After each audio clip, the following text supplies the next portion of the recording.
Hi everyone, welcome back to my YouTube channel. ನಾನಿವತ್ತು ಈ ಸೀರೆಗೆ ಒಂದು ಬ್ರೈಡಲ್ ಡಿಸೈನ್ನ ನಿಮಗೆ ಮಾಡಿ ತೋರಿಸ್ತಾ ಇದ್ದೀನಿ. ಸೀರೆ ಬಂದು ಕಲಂಕಾರಿ ಡಿಸೈನ್ ಇರೋ ಸಿಲ್ಕ್ ಸ್ಯಾರಿ ಆಗಿರುತ್ತೆ. ಸೀರೆ ಬಂದು ಮಲ್ಟಿ ಕಲರ್ನಲ್ಲಿದೆ. ಆ್ಯಕ್ಚುಲಿ ಸೀರೆ ಕಲರ್ ಬಂದು ಈ ರೀತಿಯಾಗಿದೆ. ಪಿಸ್ತಾ ಗ್ರೀನು ಅಲ್ಲ, ಈ ಕಡೆ ಗ್ರೇ ಕಲರು ಅಲ್ಲ, ಮಿಕ್ಸ್ಟೆಡ್ ಕಲರ್ನಲ್ಲಿದೆ. ಸೀರೆಯ ಪಲ್ಲು ಬಂದು ರೆಡ್ ಕಲರ್ ಇದೆ, ನೀವು ನೋಡ್ತಾ ಇರ್ಬೋದು. ಈ ರೀತಿಯಾಗಿ ಕಲಂಕಾರಿ ಸೀರೆಗೆ ನಾನು ಒಂದು ಈಸಿಯಾಗಿ ಮಾಡಿಕೊಳ್ಳುವಂಥ ಒಂದು ಬ್ರೈಡಲ್ ಡಿಸೈನ್ನ ತೋರಿಸ್ತಾ ಇದ್ದೀನಿ. ಹಾಗೆ ಈ ಡಿಸೈನ್ಗೆ ಕುಚ್ಚುಗಳಿರೋದಿಲ್ಲ. ನೋಡಿ, ನಾನಿಲ್ಲಿ ಡಿಸೈನ್ನ ಮಾಡೋದಕ್ಕೆ ಸೀರೆ ಕಲರ್ ದಾರನ ತಗೊಂಡಿದ್ದೀನಿ. ನೋಡಿ, ಇದು ಸೀರೆ ಕಲರ್ ದಾರನೇ ತಗೊಂಡಿದ್ದೀನಿ. ಹಾಗೆ 6 ಎಳೆ ದಾರನ ತಗೊಂಡಿದ್ದೀನಿ. ನೀಡಲ್ ಬಂದು 0.75 mm ತಗೊಂಡಿದ್ದೀನಿ. ಹಾಗೆ ನನ್ನ ಚಾನಲ್ನ ಸಬ್ಸ್ಕ್ರೈಬ್ ಮಾಡ್ದಲೇ ನನ್ನ ವಿಡಿಯೋನ ನೋಡ್ತಾ ಇದ್ದರೆ ನನ್ನ ಚಾನಲ್ನ ಸಬ್ಸ್ಕ್ರೈಬ್ ಮಾಡ್ಕೊಳ್ಳಿ. ಹಾಗೆ ನನ್ನ ವಿಡಿಯೋಗೆ ಒಂದು ಲೈಕ್ನ ಕೊಡೋದನ್ನು ಮಾತ್ರ ಮರಿಬೇಡಿ. ನೋಡಿ, ನಾನಿಲ್ಲಿ ಸೀರೆಯ ಸ್ಟಾರ್ಟಿಂಗಲ್ಲಿ ಈ ರೀತಿಯಾಗಿ ನೀಡಲ್ನ ಹಾಕಿ ದಾರನ ಎಳ್ಕೊಂಡು 2 ನಾಟ್ನ ಹಾಕ್ಕೊಳ್ತಾ ಇದ್ದೀನಿ.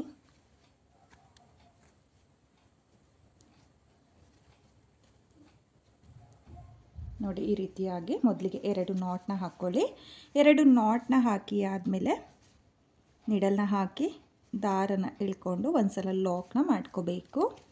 ಲಾಕ್ನ ಮಾಡಿ ಆದಮೇಲೆ ಲಾಕ್ನ ಪಕ್ಕದಲ್ಲೇ ಮತ್ತೆ ಒಂದು ಸಲ ಲಾಕ್ನ ಮಾಡ್ಕೊಳ್ತಾ ಇದ್ದೀನಿ. ನೋಡಿ, ಈ ರೀತಿಯಾಗಿ 2 ಸಲ ಲಾಕ್ನ ಮಾಡಿ ಆದಮೇಲೆ 1 2 3 ನೋಡಿ, ನಾನಿಲ್ಲಿ 3 ಚೈನ್ನ ಹಾಕಿಬಿಟ್ಟು ಈ ರೀತಿಯಾಗಿ ಸೀರೆ ಮೇಲೆ ನೋಡ್ಕೊಳ್ಳಿ, ಎಲ್ಲಿಗೆ ಬರುತ್ತೋ ಅಲ್ಲಿಗೆ ಸ್ಟ್ರೈಟಾಗಿಟ್ಟು ಸೀರೆಗೆ 3 ಚೈನ್ನ ಲಾಕ್ ಮಾಡ್ಕೊಳ್ಳಿ. ಲಾಕ್ನ ಮಾಡಿ ಆದಮೇಲೆ ಮತ್ತೆ 3 ಚೈನ್ನೇ ಹಾಕ್ಕೊಳ್ತಾ ಇದ್ದೀನಿ. ನೋಡಿ, ಮತ್ತೆ 3 ಚೈನ್ನೇ ಹಾಕಿಬಿಟ್ಟು ಸೀರೆ ಮೇಲೆ ನೋಡ್ಕೊಳ್ಳಿ, ಸ್ಟ್ರೈಟಾಗಿ ಎಲ್ಲಿಗೆ ಬರುತ್ತೋ ಅಲ್ಲಿಗೆ ಲಾಕ್ನ ಮಾಡ್ಕೊಳ್ಳಿ. ಲಾಕ್ನ ಮಾಡಿ ಆದಮೇಲೆ ಮತ್ತೆ 3 ಚೈನ್. ನೋಡಿ, ನಾನಿಲ್ಲಿ 3 ಸಲ 3 ಚೈನ್ನ ಹಾಕಿಬಿಟ್ಟು ಸೀರೆ ಮೇಲೆ ಎಲ್ಲಿಗೆ ಬರುತ್ತೋ ಅಲ್ಲಿಗೆ ಸ್ಟ್ರೈಟಾಗಿಟ್ಟು ಲಾಕ್ನ ಮಾಡ್ಕೊಳ್ತಾ ಇದ್ದೀನಿ. ನೋಡಿ, 3 ಸಲ 3 ಚೈನ್ನ ಹಾಕಿ ಆದಮೇಲೆ ಇವಾಗ ದಾರನ ಮೇಲ್ ಮಾಡಿಕೊಂಡು ನಾನಿಲ್ಲಿ ಒಂದು ಬೀಡನ್ನ ಸೇರಿಸ್ಕೊಳ್ತೀನಿ. ನೋಡಿ, ನಾನು ಇವತ್ತಿನ ಈ ಡಿಸೈನ್ಗೆ ಈ ರೀತಿಯಾಗಿರೋ ಮೀಡಿಯಮ್ ಸೈಜ್ ಬೀಡನ್ನ ಸೇರಿಸ್ಕೊಳ್ತಾ ಇದ್ದೀನಿ. ನೀವು ಯಾವುದೇ ಥರದ ಮೀಡಿಯಮ್ ಸೈಜ್ ಬೀಡನ್ನ ಬೇಕಾದರೂ ಹಾಕ್ಕೋಬೋದು. ನೋಡಿ, ಇಲ್ಲಿ ಬೀಡನ್ನ ಹಾಕಿ ಆದಮೇಲೆ ಬೀಡನ್ನ ಲಾಕ್ ಮಾಡ್ಕೊಳ್ಳಿ. ಲಾಕ್ನ ಮಾಡಿ ಆದಮೇಲೆ ಸೀರೆ ಮೇಲೆ ನೋಡ್ಕೊಳ್ಳಿ, ಸ್ಟ್ರೈಟಾಗಿ ಎಲ್ಲಿಗೆ ಬರುತ್ತೋ ಅಲ್ಲಿಗೆ ಲಾಕ್ನ ಮಾಡ್ಕೋಬೇಕು. ನೋಡಿ, ಲಾಕ್ನ ಮಾಡಿ ಆದಮೇಲೆ ಮತ್ತೆ 3 ಚೈನ್ನ ಹಾಕಿ ಸೀರೆ ಮೇಲೆ ಎಲ್ಲಿಗೆ ಬರುತ್ತೋ ಅಲ್ಲಿಗೆ ಲಾಕ್ನ ಮಾಡ್ಕೊಳ್ತಾ ಇದ್ದೀನಿ. ಮತ್ತೆ 3 ಚೈನ್, ಮತ್ತು ಸೀರೆ ಮೇಲೆ ಎಲ್ಲಿಗೆ ಬರುತ್ತೋ ಅಲ್ಲಿಗೆ ಸ್ಟ್ರೈಟಾಗಿ ನೋಡಿಕೊಂಡು 3 ಚೈನ್ನ ಲಾಕ್ ಮಾಡ್ಕೊಳ್ತಾ ಇದ್ದೀನಿ. ಮತ್ತು 3 ಚೈನ್. ನೋಡಿ, ಇಲ್ಲಿ ನಾನು ಸ್ಟಾರ್ಟಿಂಗಲ್ಲಿ 3 ಸಲ 3 ಚೈನ್ನ ಹಾಕ್ಕೊಂಡಿದ್ನಲ್ಲ, ಬೀಡನ್ನ ಹಾಕಿ ಆದಮೇಲೆ 5 ಸಲ 3 ಚೈನ್ನ ಹಾಕ್ಕೋಬೇಕು. ನೋಡಿ, ಮತ್ತೆ 3 ಚೈನ್ನ ಹಾಕಿ ಸೀರೆ ಮೇಲೆ ನೋಡ್ಕೊಳ್ಳಿ, ಸ್ಟ್ರೈಟಾಗಿ ಎಲ್ಲಿಗೆ ಬರುತ್ತೋ ಅಲ್ಲಿಗೆ ಲಾಕ್ನ ಮಾಡ್ಕೊಳ್ಳಿ. ಹಾಗೆ ಲಾಕ್ನ ಮಾಡುವಾಗ ಸ್ವಲ್ಪ ಲೂಸಾಗೇ ಲಾಕ್ನ ಮಾಡ್ಕೊಳ್ಳಿ, ತುಂಬ ಟೈಟಾಗಿ ಲಾಕ್ಗಳನ್ನ ಮಾಡ್ಕೊಳ್ಳೋಕ್ಕೆ ಹೋಗಬೇಡಿ. ನೀವು ಬೇಸ್ ಲೈನ್ನ ನೀಟಾಗಿ ಮಾಡಿಕೊಂಡ್ರೆ ನಿಮಗೆ ಡಿಸೈನ್ ಅನ್ನೋದು ಚೆನ್ನಾಗಿ ಬರುತ್ತೆ. ನೋಡಿ, ಇಲ್ಲಿ ಬೀಡನ್ನ ಹಾಕಿ ಆದಮೇಲೆ 5 ಸಲ 3 ಚೈನ್ನ ಹಾಕ್ಕೋಬೇಕು. ಸ್ಟಾರ್ಟಿಂಗಲ್ಲಿ ಮಾತ್ರ 3 ಸಲ ಹಾಕ್ಕೊಳ್ಳಿ. ಬೀಡನ್ನ ಹಾಕಿ ಆದಮೇಲೆ 5 ಸಲ ಮಾಡ್ಕೋಬೇಕು. ಇವಾಗ ಮತ್ತೆ ದಾರನ ಮೇಲ್ ಮಾಡಿಕೊಂಡು ಮತ್ತೆ ಬೀಡನ್ನ ಸೇರಿಸ್ಕೊಳ್ತೀನಿ. ನೋಡಿ, ಒಂದು ಬೀಡನ್ನ ಸೇರಿಸಿ ಆದಮೇಲೆ ಇಲ್ಲಿ ಬೀಡನ್ನ ಲಾಕ್ ಮಾಡೋದನ್ನು ಮಾತ್ರ ಮರಿಬೇಡಿ. ನೆಕ್ಸ್ಟ್ ಸ್ಟೆಪ್ಪು ಬೀಡನ್ನ ಹಿಂಭಾಗದಲ್ಲಿರೋ 6 ಎಳೆ ದಾರಕ್ಕೇ ಆರ್ಸ್ನ ಮಾಡ್ಕೊಳ್ಳೋದು. ಹಾಗಾಗಿ ನೀವು ಬೀಡನ್ನ ಲಾಕ್ ಮಾಡಿಕೊಂಡೆ ಸೀರೆ ಮೇಲೆ ಎಲ್ಲಿಗೆ ಬರುತ್ತೋ ಅಲ್ಲಿಗೆ ಸ್ಟ್ರೈಟಾಗಿ ನೋಡಿಕೊಂಡು ಬೀಡನ್ನ ಲಾಕ್ ಮಾಡ್ಕೊಳ್ಳಿ. ನೋಡಿ, ಬೀಡನ್ನ ಹಾಕಿ ಆದಮೇಲೆ ಮತ್ತೆ ನಾನು 5 ಸಲ 3 ಚೈನ್ನ ಹಾಕಿ ಸೀರೆ ಮೇಲೆ ಎಲ್ಲಿಗೆ ಬರುತ್ತೋ ಅಲ್ಲಿಗೆ ಲಾಕ್ನ ಮಾಡ್ತಾ ಹೋಗ್ತಾ ಇದ್ದೀನಿ. ಹಿಂದೆ ಮುಂದೆ ಲಾಕ್ನ ಮಾಡ್ಕೊಳ್ಳೋಕೆ ಹೋಗಬೇಡಿ, ಸ್ಟ್ರೈಟಾಗಿ ನೋಡ್ಕೊಳ್ಳಿ, ಎಲ್ಲಿಗೆ ಬರುತ್ತೋ ಅಲ್ಲಿಗೆ ಲಾಕ್ನ ಮಾಡ್ಕೋಬೇಕು.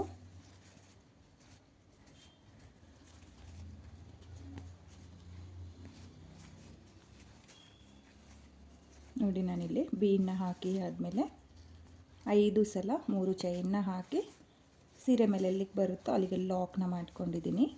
ಲಾಕ್ನ ಮಾಡಿ ಆದಮೇಲೆ ಇವಾಗ ಮತ್ತೆ ದಾರನ ಮೇಲ್ ಮಾಡಿಕೊಂಡು ಪೂರ್ತಿ ಸೀರೆ ನಾನು ಇದೇ ರೀತಿಯಾಗಿ ಮೊದಲನೇ ಸ್ಟೆಪ್ನ ಮಾಡ್ಕೊಳ್ತೀನಿ. ನೀವೂ ಅಷ್ಟೇ ಇದೇ ರೀತಿಯಾಗಿ ಫುಲ್ ಸೀರೆಗೆ ಮೊದಲನೇ ಸ್ಟೆಪ್ನ ಮಾಡ್ಕೊಳ್ಳಿ. ನಾನಿಲ್ಲಿ ಫುಲ್ ಸೀರೆಗೆ ಮೊದಲನೇ ಸ್ಟೆಪ್ನ ಕಂಪ್ಲೀಟ್ ಮಾಡ್ಕೊಂಡಿದ್ದೀನಿ. ಕೊನೆಯಲ್ಲಿ ಬೀಡ್ ಆದಮೇಲೆ ನನಗೆ 2 ಸಲ 3 ಚೈನ್ ಬಂದಿದೆ. 2 ಸಲ 3 ಚೈನ್ನ ಹಾಕಿಬಿಟ್ಟು 2 ಸಲ ಸೀರೆಗೆ ಲಾಕ್ನ ಮಾಡ್ಕೊಂಡಿದ್ದೀನಿ. ಹಾಗೆ 2 ಎಕ್ಸ್ಟ್ರಾ ಚೈನ್ನ ಹಾಕಿ ದಾರನ ಕಟ್ ಮಾಡ್ಕೊಂಡಿದ್ದೀನಿ. ನೀವೂ ಕೂಡ ಇದೇ ರೀತಿಯಾಗಿ ಫುಲ್ ಸೀರೆಗೆ ಮೊದಲನೇ ಸ್ಟೆಪ್ನ ಮಾಡ್ಕೊಳ್ಳಿ. ಹಾಗೆ ನಾನಿವಾಗ ಮತ್ತೆ ಎಲ್ಲಿಂದ ಸ್ಟಾರ್ಟ್ ಮಾಡಿದ್ನೋ ಅಲ್ಲಿಂದ ನೆಕ್ಸ್ಟ್ ಸ್ಟೆಪ್ನ ಮಾಡ್ಕೊಳ್ತೀನಿ.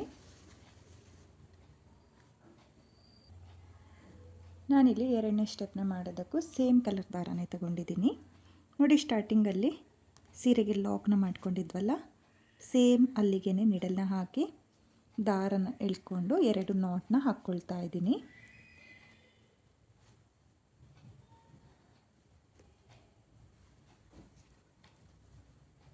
ನೋಡಿ, ಈ ರೀತಿಯಾಗಿ ಮೊದಲಿಗೆ 2 ನಾಟ್ನ ಹಾಕ್ಕೊಳ್ಳಿ. 2 ನಾಟ್ನ ಹಾಕಿ ಆದಮೇಲೆ ಸೇಮ್ ಪಾಯಿಂಟಿಗೆ ಮತ್ತೆ ನಿಡಲ್ನ ಹಾಕಿ ದಾರನ ಎಳ್ಕೊಂಡು ಒಂದು ಸಲ ಲಾಕ್ನ ಮಾಡ್ಕೊಳ್ಳಿ. ಲಾಕ್ನ ಮಾಡಿ ಆದಮೇಲೆ ಇವಾಗ ನಾನು 2ನೇ ಲಾಕಿಗೆ ಲಾಕ್ನ ಮಾಡ್ಕೊಳ್ತಾ ಇದ್ದೀನಿ. ನೋಡಿ, 2ನೇ ಲಾಕಿಗೆ ಲಾಕ್ನ ಮಾಡಿ ಆದಮೇಲೆ 1 2 3 ನಾನಿಲ್ಲಿ 3 ಚೈನ್ನ ಮೇಲೆ 3 ಚೈನ್ನ ಹಾಕಿ ಲಾಕ್ನ ಮೇಲೆ ಲಾಕ್ನ ಮಾಡ್ಕೊಳ್ತಾ ಇದ್ದೀನಿ. ನೋಡಿ, ಈ ರೀತಿಯಾಗಿ ಲಾಕ್ನ ಮಾಡಿ ಆದಮೇಲೆ ಇವಾಗ 1 2 3 4 ನೋಡಿ, ನಾನಿವಾಗ 4 ಚೈನ್ನ ಹಾಕ್ಕೊಂಡಿದ್ದೀನಿ. 4 ಚೈನ್ನ ಹಾಕಿಬಿಟ್ಟು ಇಲ್ಲಿ 3 ಚೈನ್ನ ಗ್ಯಾಪಿಗೆ, ಅಂದರೆ 1 3 ಚೈನ್ನ ಬಿಟ್ಟು ನೆಕ್ಸ್ಟ್ 3 ಚೈನ್ನ ಗ್ಯಾಪ್ ಏನಿರುತ್ತೋ ಅಲ್ಲಿಗೆ 4 ಚೈನ್ನ ಲಾಕ್ ಮಾಡ್ಕೊಳ್ಳಿ. ನೋಡಿ, ಗ್ಯಾಪಿಗೆ ಲಾಕ್ನ ಮಾಡ್ಕೋಬೇಕು. ಲಾಕ್ನ ಮಾಡಿ ಆದಮೇಲೆ ನೀಡಲ್ ಮೇಲೆ ಒಂದು ಸಲ ದಾರನ ತಗೊಂಡು ಬೀಡ್ನ ಹಿಂಭಾಗದಲ್ಲಿರೋ 6 ಎಳೆ ದಾರಕ್ಕೆ ನಿಡಲ್ನ ಹಾಕಿ ದಾರನ ಎಳ್ಕೊಂಡು 2 ದಾರನ ಒಂದು ಮಾಡ್ಕೊಳ್ತಾ ಇದ್ದೀನಿ, ಮತ್ತು 2 ದಾರನ ಒಂದು ಮಾಡ್ಕೊಳ್ತಾ ಇದ್ದೀನಿ. ನೋಡಿ, ಇಲ್ಲಿ ನಾನು ಡಬಲ್ ಕ್ರೋಶೆ ಕಂಬನ ಮಾಡ್ಕೊಳ್ತಾ ಇದ್ದೀನಿ. ಮತ್ತೆ ನಿಡಲ್ ಮೇಲೆ ದಾರನ ತಗೊಂಡು ಮತ್ತೆ ಬೀಡ್ನ ಹಿಂಭಾಗದಲ್ಲಿರೋ 6 ಎಳೆ ದಾರಕ್ಕೆ ನಿಡಲ್ನ ಹಾಕಿ ದಾರನ ತಂದು 2 ದಾರನ ಒಂದು ಮಾಡ್ಕೊಳ್ಳಿ, ಮತ್ತು 2 ದಾರನ ಒಂದು ಮಾಡ್ಕೊಳ್ಳಿ. ನೋಡಿ, ನಾನಿಲ್ಲಿ ಬೀಡ್ನ ಹಿಂಭಾಗದಲ್ಲಿರೋ ದಾರಕ್ಕೆ ಡಬಲ್ ಕ್ರೋಶೆ ಕಂಬನ ಮಾಡ್ಕೊಳ್ತಾ ಇದ್ದೀನಿ. ನೀವೂ ಅಷ್ಟೇ ಈ ರೀತಿಯಾಗಿ 2ನೇ ಸ್ಟೆಪ್ಪಲ್ಲಿ ಬೀಡ್ನ ಹಿಂಭಾಗದಲ್ಲಿರೋ ದಾರಕ್ಕೆ ಡಬಲ್ ಕ್ರೋಶೆ ಕಂಬನ ಮಾಡ್ಕೋಬೇಕು. ನೋಡಿ, ಇಲ್ಲಿ ತುಂಬ ಲೆಂತಿಯಾಗಿ ದಾರನ ಎಳ್ಕೊಳ್ಳೋಕೆ ಹೋಗಬೇಡಿ. ಸ್ವಲ್ಪ ದಾರನ ಎಳ್ಕೊಂಡು ಸಾಧ್ಯವಾದಷ್ಟು ಚಿಕ್ಕದಾಗಿ ನೀವು ಡಬಲ್ ಕ್ರೋಶೆ ಕಂಬನ ಮಾಡ್ಕೋಬೇಕು. ಒಂದು ಮೀಡಿಯಮ್ ಸೈಜು ನೋಡ್ತಾ ಇರ್ಬೋದು, ನಾನಿಲ್ಲಿ ಒಂದು ಮೀಡಿಯಮ್ ಸೈಜಲ್ಲಿ ಡಬಲ್ ಕ್ರೋಶೆ ಕಂಬನ ಮಾಡ್ಕೊಳ್ತಾ ಇದ್ದೀನಿ. ನೀವೂ ಇದೇ ರೀತಿಯಾಗಿ ಡಬಲ್ ಕ್ರೋಶೆ ಕಂಬನ ಮಾಡ್ಕೊಳ್ಳಿ.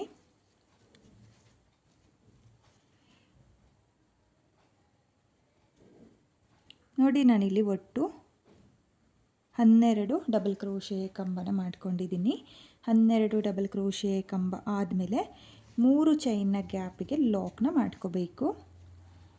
ನೋಡಿ, ಇಲ್ಲಿ 3 ಚೈನ್ನ ಗ್ಯಾಪಿಗೆ ಲಾಕ್ನ ಮಾಡಿಕೊಂಡ್ರೆ ನಿಮಗೆ ಆರ್ಚು ಈ ರೀತಿಯಾಗಿ ಬರುತ್ತೆ. ಸ್ಮಾಲ್ ಆರ್ಚ್ ಬರುತ್ತೆ, ನೋಡ್ತಾ ಇದ್ದೀರಲ್ಲ, ಈ ರೀತಿಯಾಗಿ ಸ್ಮಾಲ್ ಆರ್ಚ್ ಬರುತ್ತೆ. ನೋಡಿ, ತುಂಬಾ ನೀಟಾಗಿ ಬಂದಿದೆ. ನೀವೂ ಕೂಡ 3 ಚೈನ್ನ ಗ್ಯಾಪಿಗೆ ಈ ರೀತಿಯಾಗಿ 12 ಡಬಲ್ ಕ್ರೋಶೆ ಕಂಬ ಆದಮೇಲೆ ಲಾಕ್ನ ಮಾಡ್ಕೊಳ್ಳಿ.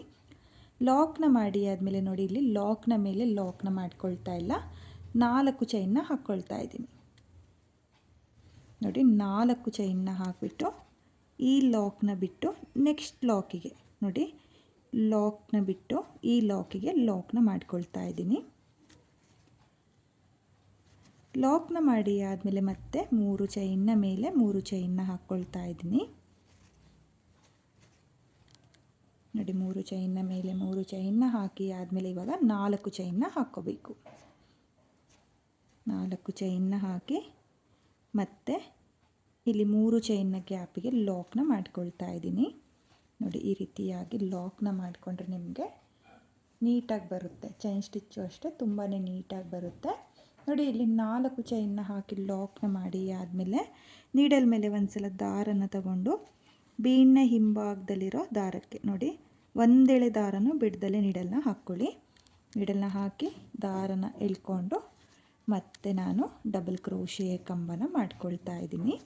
ಒಂದು ಕಂಬ ಮಾಡಿಕೊಂಡ್ರೆ ನಿಮಗೆ ನೆಕ್ಸ್ಟ್ ಕಂಬದಿಂದ ನೀವು ಈಸಿಯಾಗಿ ಬೀಡ್ನ ಹಿಂಭಾಗದಲ್ಲಿರೋ ದಾರಕ್ಕೆ ಡಬಲ್ ಕ್ರೋಶೆ ಕಂಬನ ಮಾಡ್ಕೋಬಹುದು.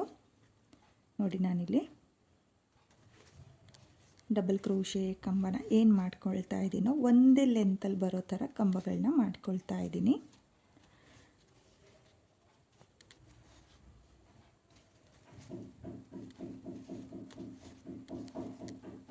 ಹಾಗೆ ನಾನಿಲ್ಲಿ ಮೊದಲನೇ ಆರ್ಚಿಗೆ 12 ಡಬಲ್ ಕ್ರೋಶೆ ಕಂಬನ ಮಾಡ್ಕೊಂಡಿರೋದ್ರಿಂದ ಇಲ್ಲಿ ಪ್ರತಿಯೊಂದು ಬೀಡ್ನ ಹಿಂಭಾಗದಲ್ಲೂ ಆರ್ಸ್ನ ಮಾಡಬೇಕಾದ್ರೆ 12 ಕಂಬನೇ ಮಾಡ್ಕೊಳ್ತೀನಿ. ನೀವೂ ಅಷ್ಟೇ 12 ಕಂಬನೇ ಮಾಡ್ಕೊಳ್ಳಿ.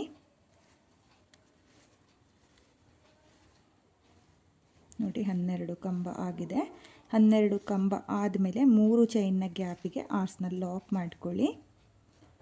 ಲಾಕ್ನ ಮಾಡಿ ಆದಮೇಲೆ 4 ಚೈನ್ನ ಹಾಕಿಬಿಟ್ಟು ಲಾಕ್ನ ಮಾಡ್ಕೋಬೇಕು. ನೋಡಿ ಲಾಕ್ನ ಮಾಡ್ಕೊಳ್ಳಿ. ಲಾಕ್ನ ಮಾಡಿ ಆದಮೇಲೆ ಮತ್ತೆ 3 ಚೈನ್. ನೋಡಿ ಈ ರೀತಿಯಾಗಿ ನೀವು ಕಂಟಿನ್ಯೂ ಡಿಸೈನ್ನ ಮಾಡ್ಕೊಳ್ತಾ ಹೋಗಬೇಕು. ನೋಡಿ ಇಲ್ಲಿ 2ನೇ ಸ್ಟೆಪ್ಪಲ್ಲಿ ಈ ರೀತಿಯಾಗಿ ಆರ್ಚ್ ಅನ್ನೋದು ಬರುತ್ತೆ. ನೋಡ್ತಾ ಇರ್ಬೋದು ನಾನಿಲ್ಲಿ ಸ್ಮಾಲ್ ಡಬಲ್ ಕ್ರೋಶೆ ಕಂಬನ ಮಾಡ್ಕೊಂಡಿದ್ದೀನಿ. ತುಂಬ ಲೆಂತಿಯಾಗಿ ಹೇಳ್ಕೊಂಡು ಡಬಲ್ ಕ್ರೋಶೆ ಕಂಬನ ಮಾಡ್ಕೊಳ್ಳೋಕೆ ಹೋಗಬೇಡಿ, ಡಿಸೈನ್ ಅನ್ನೋದು ಚೆನ್ನಾಗಿ ಬರಲ್ಲ. ಎಷ್ಟು ಸಾಧ್ಯವಾಗುತ್ತೋ ಅಷ್ಟು ಮೀಡಿಯಮ್ ಸೈಜಲ್ಲಿ ನೀವು ಆರ್ಚ್ ಅನ್ನೋದನ್ನು ಮಾಡ್ಕೋಬೇಕಾಗುತ್ತೆ. ಫೋಲ್ಡ್ ಆಗಲಿ ಎಳ್ತಾ ಆಗಲಿ ಆಗಲ್ಲ. ನೋಡ್ತಾ ಇರ್ಬೋದು ಪರ್ಫೆಕ್ಟಾಗಿ ಬಂದಿದೆ. ಈ ರೀತಿಯಾಗಿ ನೀವು ಫುಲ್ ಸೀರೆಗೆ 2ನೇ ಸ್ಟೆಪ್ನ ಮಾಡ್ಕೊಳ್ಳಿ. ನಾನು ಇಲ್ಲಿ 2ನೇ ಸ್ಟೆಪ್ನ ಕಂಪ್ಲೀಟ್ ಮಾಡಿಕೊಂಡು ನೆಕ್ಸ್ಟ್ ಸ್ಟೆಪ್ನ ಯಾವ ರೀತಿ ಮಾಡೋದು ಅಂತ ತೋರಿಸ್ತೀನಿ. ನಾನಿಲ್ಲಿ 2ನೇ ಸ್ಟೆಪ್ನ ಸಹ ಪೂರ್ತಿ ಸೀರೆಗೆ ಕಂಪ್ಲೀಟ್ ಮಾಡ್ಕೊಂಡಿದ್ದೀನಿ. ಕೊನೆಯಲ್ಲಿ 2 ಲಾಕ್ಗಳ ಮೇಲೆ ಲಾಕ್ನ ಮಾಡಿಕೊಂಡು 2 ಎಕ್ಸ್ಟ್ರಾ ಚೈನ್ನ ಹಾಕಿ ನಾನು ದಾರನ ಕಟ್ ಮಾಡ್ಕೊಂಡಿದ್ದೀನಿ. ನೀವೂ ಕೂಡ ಫುಲ್ ಸೀರೆಗೆ ಇದೇ ರೀತಿಯಾಗಿ 2ನೇ ಸ್ಟೆಪ್ನ ಮಾಡ್ಕೊಳ್ಳಿ. ಹಾಗೆ ನಾನು ಎಲ್ಲಿಂದ ಸ್ಟಾರ್ಟ್ ಮಾಡಿದ್ನೋ ಅಲ್ಲಿಂದ ನೆಕ್ಸ್ಟ್ ಸ್ಟೆಪ್ನ ಮಾಡ್ಕೊಳ್ತೀನಿ. ನಾನಿಲ್ಲಿ 3ನೇ ಸ್ಟೆಪ್ನ ಮಾಡೋದಕ್ಕೆ ಸೀರೆ ಪಲ್ಲು ಕಲರ್ ದಾರನ ತಗೊಂಡಿದ್ದೀನಿ. ಹಾಗೆ ಈ ರೀತಿಯಾಗಿ ದಾರಕ್ಕೆ ಬೀಡ್ಗಳನ್ನ ಕೂಡ ಸೇರಿಸ್ಕೊಂಡಿದ್ದೀನಿ. ನೀವೂ ಅಷ್ಟೇ 3ನೇ ಸ್ಟೆಪ್ನ ಮಾಡೋದಕ್ಕೆ ಈ ರೀತಿಯಾಗಿ ದಾರಕ್ಕೆ ಬೀಡ್ಗಳನ್ನ ಸೇರಿಸ್ಕೊಳ್ಳಿ. ನೋಡಿ ನಾನಿಲ್ಲಿ ಪಲ್ಲು ಕಲರ್ ದಾರನ ತಗೊಂಡಿದ್ದೀನಿ. ಹಾಗೆ 6 ಎಳೆ ದಾರನ ತಗೊಂಡಿದ್ದೀನಿ. ನೋಡಿ ನಾನಿಲ್ಲಿ 2ನೇ ಸ್ಟೆಪ್ಪಲ್ಲಿ ಲಾಕ್ನ ಏನು ಮಾಡ್ಕೊಂಡಿದ್ನೋ ಮೊದಲನೇ ಲಾಕಿಗೆ ಲಾಕ್ನ ಮಾಡ್ಕೊಳ್ತಾ ಇದ್ದೀನಿ. ಹಾಗೆ 2ನೇ ಲಾಕ್ನ ಮೇಲೂ ಒಂದು ಸಲ ಲಾಕ್ನ ಮಾಡ್ಕೋಬೇಕು. ನೋಡಿ 2 ಲಾಕ್ನ ಮೇಲೆ ಲಾಕ್ನ ಮಾಡಿ ಆದಮೇಲೆ 3 ಚೈನ್ನ ಗ್ಯಾಪಿಗೆ ಒಂದು ಸಿಂಗಲ್ ಕ್ರೋಶೆ ಆದಮೇಲೆ ದಾರನ ಮೇಲ್ ಮಾಡಿಕೊಂಡು ನಾನಿಲ್ಲಿ ಒಂದು ಹ್ಯಾಂಗಿಂಗ್ ಬೀಡನ್ನ ಸೇರಿಸ್ಕೊಳ್ತಾ ಇದ್ದೀನಿ. ಇವತ್ತಿನ ಈ ಡಿಸೈನ್ಗೆ ಈ ರೀತಿಯಾಗಿರೋ ಪರ್ಲ್ ಬೀಡನ್ನ ನಾನು ಸೇರಿಸ್ಕೊಳ್ತಾ ಇದ್ದೀನಿ. ಎಲ್ಲ ಸೀರೆಗೂ ಪರ್ಲ್ ಬೀಡು ತುಂಬಾ ಮ್ಯಾಚ್ ಆಗುತ್ತೆ. ಹಾಗಾಗಿ ನಾನು ಪರ್ಲ್ ಬೀಡನ್ನ ಸೇರಿಸ್ಕೊಳ್ತಾ ಇದ್ದೀನಿ. ನೀವು ಸೀರೆಯ ಕಲರ್ ಕಾಂಬಿನೇಷನಲ್ಲೂ ಸಹ ಬೀಡನ್ನ ಸೇರಿಸ್ಕೋಬೋದು. ನೋಡಿ ಇಲ್ಲಿ ಒಂದು ಬೀಡನ್ನ ಸೇರಿಸಿ ಆದಮೇಲೆ ನಾನು ಬೀಡನ್ನ ಲಾಕ್ ಮಾಡ್ಕೊಳ್ತಾ ಇಲ್ಲ. ಹಾಗೆಯೇ 3 ಚೈನ್ನ ಗ್ಯಾಪಿಗೆ ಒಂದು ಸಿಂಗಲ್ ಕ್ರೋಶೆನ ಮಾಡ್ಕೊಳ್ತಾ ಇದ್ದೀನಿ. ಸಿಂಗಲ್ ಕ್ರೋಶೆ ಆದಮೇಲೆ ಒಂದು ಬೀಡ್ ಆದಮೇಲೆ ಒಂದು ಸಿಂಗಲ್ ಕ್ರೋಶೆ, ಈ ರೀತಿಯಾಗಿ 3 ಚೈನ್ನ ಗ್ಯಾಪಿಗೆ ನೀವು ಸಿಂಗಲ್ ಕ್ರೋಶೆನ ಮಾಡ್ಕೋಬೇಕು. ಇವಾಗ ಲಾಕಿಗೆ ಒಂದು ಸಲ ಲಾಕ್ನ ಮಾಡ್ಕೊಳ್ತಾ ಇದ್ದೀನಿ. ನೋಡಿ ಲಾಕಿಗೆ ಒಂದು ಸಲ ಲಾಕ್ನ ಮಾಡಿ ಆದಮೇಲೆ ದಾರಕ್ಕೆ ಏನು ಬೀಡನ್ನ ಸೇರಿಸ್ಕೊಂಡಿರ್ತೀರೋ ಅದನ್ನು ಈ ರೀತಿಯಾಗಿ ಒಂದು ಬೀಡನ್ನ ಮುಂದೆ ಮಾಡ್ಕೊಳ್ಳಿ. ನೋಡಿ ಒಂದು ಬೀಡನ್ನ ಮುಂದೆ ಮಾಡಿಕೊಂಡು ನೀಡಲ್ ಮೇಲೆ ಒಂದು ಸಲ ದಾರನ ತಗೊಳ್ಳಿ. ಒಂದು ಸಲ ದಾರನ ತಗೊಂಡು ಇಲ್ಲಿ ಮೊದಲನೇ ಡಬಲ್ ಕ್ರೋಶೆ ಕಂಬದ ಮೇಲೆ ನೀಡಲ್ನ ಹಾಕಿ ದಾರನ ಎಳ್ಕೊಂಡು ಈ ರೀತಿಯಾಗಿ ಮೊದಲಿಗೆ ಬೀಡನ್ನ ಮುಂದೆ ಮಾಡ್ಕೊಳ್ಳಿ. ಮುಂದೆ ಮಾಡ್ಕೊಂಡಾದಮೇಲೆ 2 ದಾರನ ಒಂದು ಮಾಡ್ಕೊಳ್ಳಿ ಮತ್ತು 2 ದಾರನ ಒಂದು ಮಾಡ್ಕೊಳ್ಳಿ. ನೋಡಿ ನಾನಿಲ್ಲಿ ಡಬಲ್ ಕ್ರೋಶೆ ಕಂಬನ ಮಾಡ್ಕೊಳ್ತಾ ಇದ್ದೀನಿ. ಡಬಲ್ ಕ್ರೋಶೆ ಕಂಬ ಆದಮೇಲೆ 1 2 3 ನೋಡಿ 3 ಚೈನ್ನ ಹಾಕಿ ಬೀಡನ್ನ ಪಕ್ಕದಲ್ಲೇ ನೋಡಿ ಬೀಡನ್ನ ಪಕ್ಕದಲ್ಲಂದರೆ ಇಲ್ಲಿ ಕೆಳಗಡೆ ಗ್ಯಾಪ್ ಇರುತ್ತಲ್ಲ ಡಬಲ್ ಕ್ರೋಶೆ ಕಂಬದ ಕೆಳಗಡೆ ಅಲ್ಲಿಗೆ ನೀಡಲ್ನ ಹಾಕಿ ದಾರನ ತಂದು 2 ದಾರನ ಈ ರೀತಿಯಾಗಿ ಒಂದು ಮಾಡಿಕೊಂಡ್ರೆ ನಿಮಗೆ ಪೀಕೋಟ್ ಕಂಬ ಆಗುತ್ತೆ. ನೋಡಿ ಇವಾಗ ಮತ್ತೆ ಒಂದು ಬೀಡನ್ನ ಈ ರೀತಿಯಾಗಿ ಮೊದಲಿಗೆ ಮುಂದೆ ತಗೊಳ್ಳಿ. ಮುಂದೆ ತಗೊಂಡು ಆಮೇಲೆ ನೀಡಲ್ ಮೇಲೆ ದಾರನ ತಗೊಂಡು ನೆಕ್ಸ್ಟ್ ಕಂಬದ ಹೋಲ್ಗೆ, ನಿಮಗೆ ಕಂಬದ ಮೇಲೆ ನೀಟಾಗಿ ಗ್ಯಾಪ್ಗಳು ಕಾಣಿಸುತ್ತೆ ನೋಡಿ. ಈ ರೀತಿಯಾಗಿ ಗ್ಯಾಪಿಗೆ ನಿಡಲ್ನ ಹಾಕಿ ದಾರನ ಎಳ್ಕೊಂಡು ಈ ರೀತಿಯಾಗಿ ಬೀಡನ್ನ ಮುಂದೆ ಮಾಡಿಕೊಳ್ಳಿ. ಮುಂದೆ ಮಾಡ್ಕೊಂಡಾದಮೇಲೆ 2 ಲೂಪಿಂದ ಒಂದು ಸಲ ಮತ್ತು 2 ಲೂಪಿಂದ ಒಂದು ಸಲ ಈ ರೀತಿಯಾಗಿ ದಾರನ ಎಳ್ಕೊಂಡು 1 2 3 ನೋಡಿ 3 ಚೈನ್ನ ಹಾಕಿ ಡಬಲ್ ಕ್ರೋಶೆ ಕಂಬಕ್ಕೆ ಈ ರೀತಿಯಾಗಿ ಲಾಕ್ನ ಮಾಡಿಕೊಂಡ್ರೆ ನಿಮಗೆ ಪೀಕಾಟ್ ಕಂಬ ಆಗುತ್ತೆ. ಮತ್ತು ಒಂದು ಬೀಡನ್ನ ಮುಂದೆ ಮಾಡಿಕೊಂಡು ನೆಕ್ಸ್ಟ್ ಕಂಬದ ಗ್ಯಾಪಿಗೆ ಡಬಲ್ ಕ್ರೋಶೆ ಕಂಬ ಆದಮೇಲೆ 3 ಚೈನ್ನ ಹಾಕಿ ಪೀಕಾಟ್ನ ಮಾಡ್ಕೋಬೇಕು. ಮತ್ತು ಒಂದು ಬೀಡನ್ನ ಹಾಕಿ ಆದಮೇಲೆ ನೆಕ್ಸ್ಟ್ ಕಂಬದ ಹೋಲಿಗೆ ಒಂದು ಡಬಲ್ ಕ್ರೋಶೆ ಕಂಬ ಹಾಗೆ 3 ಚೈನ್ನ ಹಾಕಿ ಪೀಕಾಟ್ನ ಮಾಡ್ಕೋಬೇಕು ನೋಡಿ. ಮತ್ತು ಒಂದು ಬೀಡ್ ಮತ್ತು ನೆಕ್ಸ್ಟ್ ಕಂಬದ ಮೇಲೆ ಪೀಕಾಟ್ ಕಂಬ ಈ ರೀತಿಯಾಗಿ ನೀವು ಪ್ರತಿಯೊಂದು ಕಂಬದ ಮೇಲ್ಗಡೆ ಡಬಲ್ ಕ್ರೋಶೆ ಕಂಬ ಹಾಗೆ ಪೀಕಾಟ್ನ ಮಾಡ್ಕೋಬೇಕು. ನಾನಿಲ್ಲಿ ಒಂದು ಕಂಬನೂ ಕೂಡ ಸ್ಕಿಪ್ ಮಾಡ್ಕೊಂಡಿಲ್ಲ. ಪ್ರತಿಯೊಂದು ಕಂಬದ ಮೇಲೂ ಡಬಲ್ ಕ್ರೋಶೆ ಕಂಬನ ಮಾಡಿಕೊಂಡು ಪೀಕಾಟ್ನ ಮಾಡ್ಕೊಂಡಿದ್ದೀನಿ. ಹಾಗೆ ನೀವು ಆರ್ಸ್ನ ಕೂಡ ನೋಡ್ತಾ ಇರ್ಬೋದು, ತುಂಬಾ ನೀಟಾಗಿ ಬಂದಿದೆ.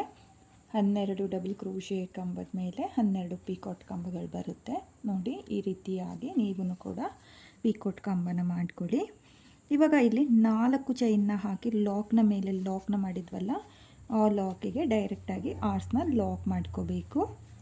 ಲಾಕ್ನ ಮಾಡಿ ಆದಮೇಲೆ ಇವಾಗ 3 ಚೈನ್ನ ಗ್ಯಾಪಿಗೆ ಒಂದು ಸಿಂಗಲ್ ಕ್ರೋಶೆ ಆದಮೇಲೆ ದಾರನ ಮೇಲ್ ಮಾಡಿಕೊಂಡು ಒಂದು ಬೀಡನ್ನ ಸೇರಿಸ್ಕೊಳ್ತಾ ಇದ್ದೀನಿ.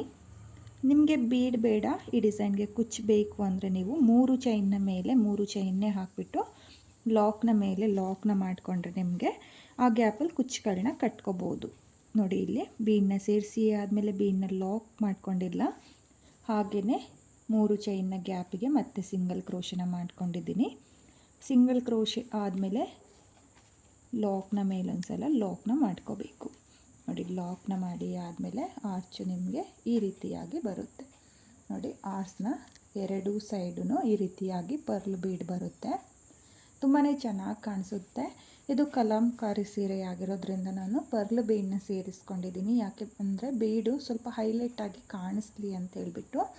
ನೀವು ಸಿಲ್ಕ್ ಸೀರೆಗೆ ಹಾಕೋದಾದರೆ ಸಿಲ್ಕ್ ಸೀರೆಯಲ್ಲಿ ನಿಮಗೆ ಯಾವ ಕಲರ್ ಕಾಂಬಿನೇಷನ್ ಇರುತ್ತೋ ಆ ಕಲರ್ ಕಾಂಬಿನೇಷನಲ್ಲಿ ಬೀಡ್ಗಳನ್ನ ಸೇರಿಸ್ಕೊಳ್ಳಿ ನೋಡಿ. ಇವಾಗ ಮತ್ತೆ ನಾನು ಬೀಡನ್ನ ಮುಂದೆ ಮಾಡ್ಕೊಳ್ತಾ ಇದ್ದೀನಿ. ಈ ರೀತಿಯಾಗಿ ಬೀಡನ್ನ ಮೊದಲಿಗೆ ಮುಂದೆ ಮಾಡ್ಕೊಳ್ಳಿ. ಮುಂದೆ ಮಾಡ್ಕೊಂಡಾದ್ಮೇಲೆ ನೀಡಲ್ ಮೇಲೆ ದಾರನ ತಗೊಂಡು ಮೊದಲನೇ ಡಬಲ್ ಕ್ರೋಶೆ ಕಂಬದ ಮೇಲೆ ನೀಡಲ್ನ ಹಾಕಿ ದಾರನ ಎಳ್ಕೊಂಡು ಈ ರೀತಿಯಾಗಿ ಬೀಡನ್ನ ಮುಂದೆ ಮಾಡಿಕೊಂಡೆ ನೀವು ಡಬಲ್ ಕ್ರೋಶೆ ಕಂಬನ ಮಾಡ್ಕೋಬೇಕು. ಡಬಲ್ ಕ್ರೋಶೆ ಕಂಬ ಆದಮೇಲೆ 3 ಚೈನ್ನ ಹಾಕಿ ಪೀಕಾಟ್ನ ಮಾಡ್ಕೋಬೇಕು ನೋಡಿ. ಈ ರೀತಿಯಾಗಿ ಡಬಲ್ ಕ್ರೋಶೆ ಕಂಬದ ಮೇಲೆ ಒಂದು ಪೀಕಾಟ್ ಕಂಬ ಮತ್ತು ಒಂದು ಬೀಡ್, ನೆಕ್ಸ್ಟ್ ಕಂಬದ ಮೇಲೆ ಪೀಕಾಟ್ ಕಂಬ ಈ ರೀತಿಯಾಗಿ ಒಂದು ಕಂಬನೂ ಸ್ಕಿಪ್ ಮಾಡ್ಕೊಳ್ಳೋಕೆ ಹೋಗಬೇಡಿ. ಪ್ರತಿಯೊಂದು ಕಂಬಕ್ಕೂ ಡಬಲ್ ಕ್ರೋಶೆ ಕಂಬನ ಮಾಡಿಕೊಂಡು ಪೀಕಾಟ್ನ ಮಾಡ್ಕೊಳ್ಳಿ. ತುಂಬಾ ಈಸಿ ಇದೆ, ಬಿಗಿನರ್ಸು ಅಷ್ಟೇ ಈ ಡಿಸೈನ್ನ ತುಂಬಾ ಈಸಿಯಾಗಿ ಮಾಡ್ಕೋಬೋದು. ಕೌಂಟಿಂಗ್ಸು ಕೂಡ ತುಂಬಾ ಈಸಿ ಇದೆ. 12 ಡಬಲ್ ಕ್ರೋಶೆ ಕಂಬಕ್ಕೆ 12 ಪೀಕಾಟ್ ಕಂಬನ ಮಾಡಿಕೊಂಡ್ರೆ ನಿಮಗೆ ಆರ್ಚ್ ಅನ್ನೋದು ತುಂಬಾ ಪರ್ಫೆಕ್ಟಾಗಿ ಬರುತ್ತೆ, ಎಲ್ಲೂ ಕೂಡ ಮಿಸ್ ಆಗಲ್ಲ ಡಿಸೈನ್ ಅನ್ನೋದು. ಸ್ಟೆಪ್ ಬೈ ಸ್ಟೆಪ್ಪು ನಾನು ಯಾವ ರೀತಿಯಾಗಿ ಡಿಸೈನ್ನ ಮಾಡ್ಕೊಳ್ತಾ ಇದ್ದೀನೋ ಅದೇ ರೀತಿಯಾಗಿ ನೀವು ಸ್ಟೆಪ್ ಬೈ ಸ್ಟೆಪ್ಪು ಈ ರೀತಿಯಾಗಿ ಡಿಸೈನ್ನ ಟ್ರೈ ಮಾಡಿ. ತುಂಬಾ ಚೆನ್ನಾಗಿದೆ ಡಿಸೈನ್ ಅನ್ನೋದು. ಆರ್ಚ್ಗಳು ಅಷ್ಟೇ ತುಂಬಾ ನೀಟಾಗಿ ಬರುತ್ತೆ ವಿತೌಟ್ ಕುಚ್ಚು ಡಿಸೈನು ಫ್ರೆಂಡ್ಸ್. ಕುಚ್ಚು ಯಾರಿಗೆ ಇಷ್ಟ ಆಗಲ್ವೋ ಅವರು ಈ ರೀತಿಯಾಗಿ ಹ್ಯಾಂಗಿಂಗ್ ಬೀಡನ್ನ ಸೇರಿಸ್ಕೊಂಡು ಈ ಡಿಸೈನ್ನ ಮಾಡ್ಕೊಳ್ಳಿ. ಅಥವಾ ಹ್ಯಾಂಗಿಂಗ್ ಬೀಡ್ ಬೇಡ, ಇದೇ ಡಿಸೈನ್ಗೆ ನನಗೆ ಕುಚ್ಚು ಬೇಕು ಅಂದರೆ ನೀವು 3 ಚೈನ್ನ ಮೇಲೆ 3 ಚೈನ್ನ ಹಾಕಿ ಆ 3 ಚೈನ್ನ ಗ್ಯಾಪಿಗೆ ಕುಚ್ಚುಗಳನ್ನು ಸಹ ನೀವು ಕಟ್ಕೋಬೋದು.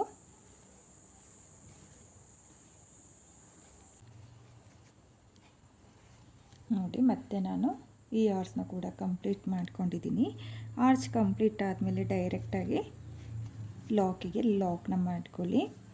ಲಾಕ್ನ ಮಾಡಿ ಆದಮೇಲೆ 3 ಚೈನ್ನ ಗ್ಯಾಪಿಗೆ ಒಂದು ಸಿಂಗಲ್ ಕ್ರೋಶೆ ಆದಮೇಲೆ ಮತ್ತೆ ಒಂದು ಹ್ಯಾಂಗಿಂಗ್ ಬೀಡನ್ನ ನಾನಿಲ್ಲಿ ಸೇರಿಸ್ಕೊಳ್ತಾ ಇದ್ದೀನಿ.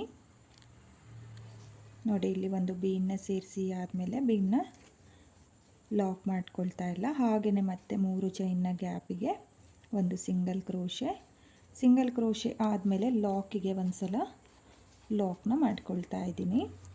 ನೋಡಿ ಲಾಕ್ನ ಮಾಡಿ ಆದಮೇಲೆ ನೀವು ಆರ್ಚ್ನ ಕೂಡ ನೋಡ್ತಾ ಇರ್ಬೋದು, ಈ ರೀತಿಯಾಗಿ ಬರುತ್ತೆ. ತುಂಬಾ ಪರ್ಫೆಕ್ಟಾಗಿ ಬಂದಿದೆ ಆರ್ಚ್ಗಳು, ನೀವು ನೋಡ್ತಾ ಇರ್ಬೋದು. ತುಂಬಾ ನೀಟಾಗಿ ಕೂಡ ಬಂದಿದೆ, ಫಿನಿಶಿಂಗ್ ಚೆನ್ನಾಗಿ ಬರುತ್ತೆ ಫ್ರೆಂಡ್ಸ್. ನೀವೂ ಕೂಡ ಇದೇ ರೀತಿಯಾಗಿ ಪೂರ್ತಿ ಸೀರೆಗೆ 3ನೇ ಸ್ಟೆಪ್ನ ಮಾಡ್ಕೊಳ್ಳಿ. ನಾನು ಇಲ್ಲಿ 3ನೇ ಸ್ಟೆಪ್ನ ಕಂಪ್ಲೀಟ್ ಮಾಡ್ಕೊಳ್ತೀನಿ. ಹಾಗೆ ಕೊನೆಯಲ್ಲಿ ಈ ಎಕ್ಸ್ಟ್ರಾ ದಾರಗಳನ್ನ ಏನು ಕಟ್ ಮಾಡಿರ್ತೀವೋ, ಅಂದರೆ ನೋಡಿ ಸ್ಟಾರ್ಟಿಂಗು ಎಂಡಿಂಗಲ್ಲಿ ಈ ರೀತಿಯಾಗಿ ಎಕ್ಸ್ಟ್ರಾ ದಾರ ಏನಿರುತ್ತೋ ಅದನ್ನು ಡಿಸೈನ್ನ ಹಿಂಭಾಗದಲ್ಲಿ ಗ್ಲೋನ ಹಾಕಿಬಿಟ್ಟು ಅಂಟಿಸ್ಕೊಳ್ತೀನಿ. ಈ ಡಿಸೈನ್ನ ನಾನು ಪೂರ್ತಿ ಸೀರೆಗೆ ಕಂಪ್ಲೀಟ್ ಮಾಡ್ಕೊಂಡಿದ್ದೀನಿ. ಡಿಸೈನ್ ಕಂಪ್ಲೀಟ್ ಆದಮೇಲೆ ಈ ರೀತಿಯಾಗಿ ಬಂದಿದೆ. ತುಂಬಾ ಚೆನ್ನಾಗಿದೆ ಡಿಸೈನು, ತುಂಬಾ ನೀಟಾಗೂ ಕೂಡ ಬಂದಿದೆ. ಸ್ಟೆಪ್ ಬೈ ಸ್ಟೆಪ್ಪು ಈಸಿಯಾಗಿ ಮಾಡಿಕೊಳ್ಳುವಂಥ ಬ್ರೈಡಲ್ ಡಿಸೈನ್ ಇದು. ಹಾಗೆ ಕುಚ್ಚು ಯಾರಿಗೆ ಇಷ್ಟ ಆಗಲ್ವೋ ಅವರು ಈ ಡಿಸೈನ್ನ ಟ್ರೈ ಮಾಡಿ, ತುಂಬಾ ಚೆನ್ನಾಗಿ ಕಾಣಿಸುತ್ತೆ. ಆರ್ಚ್ಗಳು ಅಷ್ಟೇ ತುಂಬಾ ನೀಟಾಗಿ ಬಂದಿದೆ ಫ್ರೆಂಡ್ಸ್. ನೀವೂ ಕೂಡ ಇದೇ ರೀತಿಯಾಗಿ ಡಿಸೈನ್ನ ಮಾಡ್ಕೊಳ್ಳಿ. ಹಾಗೆ ಬಿಗಿನರ್ಸು ಸಹ ಈ ಡಿಸೈನ್ನ ತುಂಬಾ ಈಸಿಯಾಗಿ ಮಾಡ್ಕೋಬೋದು, ಕಷ್ಟ ಏನಿಲ್ಲ. ಡಬಲ್ ಕ್ರೋಶೆ ಕಂಬ ಹಾಗೆ ಪೀಕೋಟ್ ಕಂಬನ ಮಾಡ್ಕೊಂಡಿರೋದ್ರಿಂದ ಬಿಗಿನರ್ಸು ಸಹ ಈ ಡಿಸೈನ್ನ ತುಂಬಾ ಈಸಿಯಾಗಿ ಮಾಡ್ಕೋಬೋದು. ಹಾಗೆ ಇರಲಿ, ನಾನು ಪರ್ಲ್ ಹ್ಯಾಂಗಿಂಗ್ ಬೀಡನ್ನ ಏನು ಸೇರಿಸ್ಕೊಂಡಿದ್ದೀನೋ ಅದು ತುಂಬಾ ಚೆನ್ನಾಗಿ ಕಾಣಿಸ್ತಾ ಇದೆ.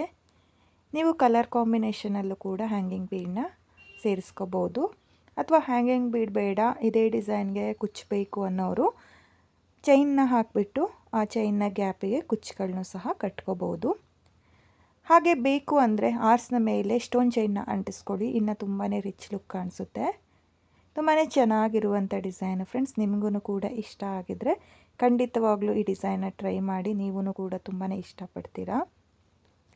ಹಾಗೆ ಇವತ್ತಿನ ಈ ಡಿಸೈನ್ಗೆ ಪ್ರೈಸ್ ಬಂದು ನಾನು 900 ಚಾರ್ಜ್ ಮಾಡ್ಕೊಂಡಿದ್ದೆ. ನೀವು ನಿಮ್ಮ ಪ್ಲೇಸಸ್ ಮೇಲೆ ಡಿಪೆಂಡ್ ಆಗುತ್ತೆ, ಕಡಿಮೆ ಜಾಸ್ತಿ ನೋಡಿಕೊಂಡು ನೀವು ಈ ಡಿಸೈನ್ಗೆ ಪ್ರೈಸ್ನ ಮಾಡ್ಕೊಳ್ಳಿ.